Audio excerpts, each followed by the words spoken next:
자, 반장, 부반장 뽑기와 대표 2명을 뽑는 경우에 어떤 차이가 있는지를 한번 알아보도록 하겠습니다. 자, 우리가 일단 후보 4명이 있다고 칩시다. A, B, C, D가 있어요. 근데 이 중에서 반장, 부반장을 뽑으려고 하는데요. 자, 요 앞에가 반장 자리고요. 그 다음에 뒤에가 부반장 자리입니다. 자, 그러면 지금부터 경우의 수를 제가 한번 찾아볼 건데요. 먼저 A와 B 2명이 반장, 부반장이 됐다고 칩시다. 그래서 제가 앞에 반장을 먼저 쓸 거고요. 그 다음에 뒤에 부반장을 쓸게요. 이 경우의 수 하나 나왔는데 혹시 이 BA는 좀 어떨까요? 그러니까 이번에는 B가 반장이고 A가 부반장이에요. 이건 A가 반장이고 B가 부반장이고, 지금 이 경우와 이 경우는 같아요? 달라요? 다르죠? 그쵸? 순서를 바꿨더니 다른 경우의 수가 나왔어요. 마찬가지로 이번에는 A하고 C가, 자, A하고 C, 그 다음에 역시 C하고 A, 이렇게 두 가지가 나올 수가 있죠. 그 다음에 A하고 D가 뽑혔다. 그러면은 A하고 D, 그 다음에 D하고 A, 이렇게 되겠네요. 그 다음 BC가 뽑혔다. 그럼 B하고 C, 그 다음에 C하고 B가 되겠죠. 그 다음에 BD가 뽑혔다. 그러면은 BD, 그 다음에 DB, 이렇게 다 다르겠죠. 그 다음에 CD가 뽑혔다. 그러면은 CD, 그 다음에 DC가 되겠네요. 그럼 총 몇 가지가 나왔습니까? 여기 6가지, 4가지, 2가지 해서 총 12가지가 나오는 거예요. 자, 이거를 쉽게 표현하면 반장에 들어갈 수 있는 사람의 경우의 수는 4가지죠. 반장이 한 명 뽑혔다면 한 사람이 반장, 부반장을 동시에 할 수가 없기 때문에 그 다음에 들어갈 사람은 여기 앞에 반장된 사람 1명 빼고 그 다음에 3명이 들어갈 수 있는 거죠. 그럼 반장, 부반장 뽑기라는 이 경우의 수는 사실은 결론적으로 봤을 때 반장도 1명 정해지고 부반장도 1명 정해져서 동시에 이 두 자리가 다 차야만이 하나의 경우의 수가 되는 거죠. 영어로는 케이스라고 합니다. 그렇기 때문에 이 두 개를 곱해야 되는 거죠. 그래서 총 12가지가 나오는 거예요. 아시겠죠? 자, 대표 2명을 뽑는 경우의 수에 대해서 한번 알아보도록 하겠습니다. 대표 2명을 뽑는 건데요. 먼저 대표 2명 A와 B가 대표가 됐다고 칩시다. 자, 그러면은 제가 여기다가 B하고 A를 한번 다시 써봤어요. 지금 이 경우는 뭐가 되는 거냐면 A와 B가 대표가 되었습니다. 요거는요, B와 A가 대표가 되었습니다 그랬어요. 사실 이 대표가 첫 번째 뽑힌 대표와 두 번째 뽑힌 대표가 구분이 없죠. 그쵸? 그냥 대표 2명 중에 1명이에요. 대표 1, 대표 2라는 구분이 없단 말이에요. 그렇기 때문에 A, B가 대표가 되었다, B와 A가 대표가 되었다가 어떻게 돼요? 이제는 똑같은 게 돼버리는 거예요.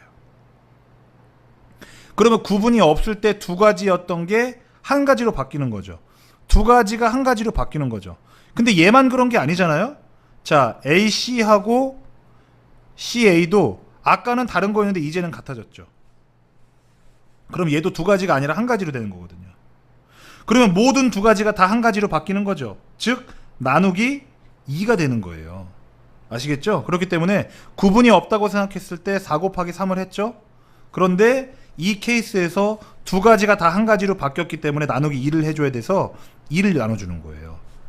그래서 6가지가 되는 거죠. 자, 지금 포인트를 잘 살펴보세요.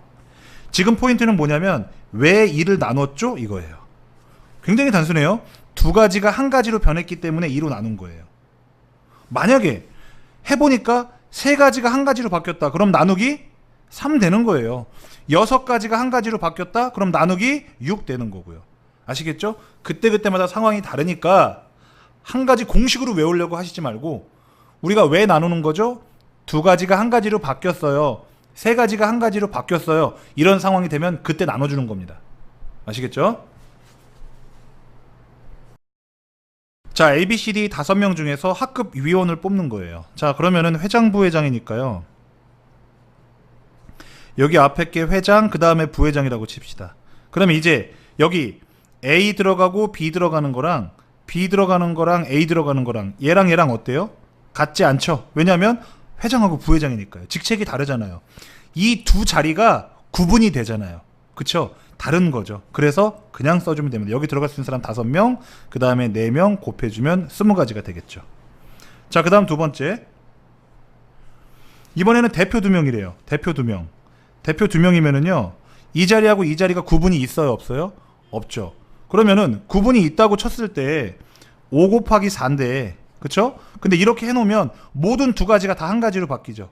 그렇기 때문에 나누기 2를 해줘야 되는 거죠. 그래서 나누기 2를 해주는 겁니다. 그러면은 10가지가 되는 거죠. 자, 그 다음 세 번째, A가 포함되지 않는 대표 2명이래요. 그럼 볼까요? 자, 여기 대표 2명인데요. A가 포함 안 되면 여기 몇 명 들어갈 수 있죠? 그러니까 A가 포함 안 된다는 건 이제 이렇게 해놓고 4명 중에 뽑으란 얘기예요. 그럼 여기 들어가는 사람이 4명, 여기 1명 들어갔을 때 있으니까 3명, 이렇게 곱하면 12가지로 끝나는 게 아니죠. 왜냐? 이 자리와 이 자리가 구분이 없기 때문에 A, B와 BA가 어때요? 같죠. 그렇기 때문에 다 2가지가 1가지로 바뀌기 때문에 나누기 2를 해줘야 되는 겁니다. 그래서 나누기 2를 해주면 총 6가지가 되는 거예요. 아시겠죠? 자, A가 포함된 대표 3명이에요. 이제는 3명을 뽑는 겁니다. 자, 그러면 이렇게 3명을 딱 뽑아야 되고요. 자리가 3개. 근데 A가 무조건 뽑혀야 된대요. 그럼 남는 게 지금 B, C, D, E잖아요. 그쵸? 그럼 이 자리에 4명, 여기 하나 들어가면 여기는 3명 이렇게 되는 거죠. 곱하는 거죠. 근데 이 2개 자리 의미가 있어요? 없어요? 없는 거죠. 그쵸? 그렇기 때문에 4 곱하기 3을 어떻게 해줘요? 나누기 2를 해주면 되는 거죠. 그러면 6가지가 되겠습니다. 자, 지리산, 설악산, 한라산, 소백산, 태백산 5개네요. 2곳을 등산한대요. 그런데 제가 선생님 저는 지리산과 설악산을 고르기로 했습니다. 이거랑 선생님 저는 설악산과 지리산을 고르기로 했습니다. 같아요? 달라요? 생각을 해봐야 돼요. 같은 거죠. 그쵸? 이거 뭐 순서가 의미가 없는 거니까요. 그렇기 때문에 2가지가 뭐가 돼요? 1가지가 돼버리죠. 그래서 구분이 없다고 했을 때는 5 곱하기 4가 돼요. 20이 되는데 그대로 두면 안 되고 2가지가 1가지 되기 때문에 나누기 2를 해줘야 되는 거죠. 그래서 총 10가지가 되겠습니다. 여러분들은 지금 계속해서 2로 왜 나눠야 되지? 지금 이 나누는 이유에 대해서 집중하셔야 돼요. 답이 10이라는 건 전혀 중요하지 않습니다. 자, 길거리 농구를 하려고 친구가 5명이 만났대요. 자, 그러면 우리가 자, 임의로 이름을 정해볼게요. A, B, C, D, E예요. 근데 악수를 하려면 2명이 만나야 되죠. 2명이 만나야 되는 거예요. 근데 제가 뭐라고 쓸 거냐면, 자, A와 B가 악수를 합니다. 그 다음에 B와 A가 악수를 합니다. 이거나 이거나 어때요? 똑같죠. 그쵸? 그러니까 2가지가 뭐까지 돼요? 1가지 되는 거죠. 그래서 악수를 하려면 여기 먼저 들어갈 사람이 5명, 1명 들어갔으니까. 왜냐면 자기가 자기 스스로랑 악수할 수는 없잖아요. 그러니까 4명 되는 거죠. 구분이 없다고 했을 때, 즉 A, B와 BA가 같지 않다고 했을 때 기본적으로 구해지는 게 20가지예요. 근데 지금은 같은 상황이죠. 2가지가 1가지 됐기 때문에 나누기 2를 해줘야 돼서 그래서 10가지가 되는 겁니다. 답이 10번이라는 게 중요한 게 아니고요. 왜 2로 나누어야 하는지가 중요한 거예요. 왜? 선생님 A와 B가 약속을 했어요. 아니, A와 B가 악수를 했어요. 또 선생님 B와 A가 악수를 했어요. 어때요? 똑같은 상황인 거죠. 똑같은 상황이어서 2가지가 1가지 되기 때문에 결국은 나누기 2를 해준 겁니다.